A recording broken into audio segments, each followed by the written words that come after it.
Hello అండి అందరికీ. దేవీ నవరాత్రులలో సెకండ్ డే మంత్రాలకు మూలశక్తి, వేదమాతగా కొలిచే శ్రీ గాయత్రి అమ్మవారి స్వరూపంలో భక్తులకు దర్శనమిస్తారు అమ్మవారు. ఈరోజు నేను నూకప్రసాదం నైవేద్యంగా చేసి అమ్మవారికి సమర్పించానండి. పరమేశ్వరుడితో వివాహం కాకమునుపు ఆ పార్వతీమాత తపస్సు చేయదలిచి కమాండలం చేతపూని కొన్ని ఏళ్ల పాటు ధ్యానంలో ఉన్నారట. అందుకు ప్రతీకగానే ఈ నవరాత్రులలో రెండవ రోజున శ్రీశైల భ్రమరాంబను బ్రహ్మచారిణి అవతారంలో పూజిస్తారట. ఆ జగన్మాత ఏ అవతారంలో దర్శనమిచ్చినా, ఏ పనిని చేయాలని పూనుకున్నా అది సర్వ సృష్టిని సంరక్షించడం కోసమే.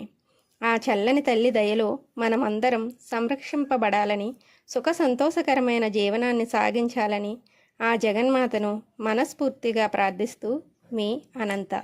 సర్వే జన సుఖినో భవంతు.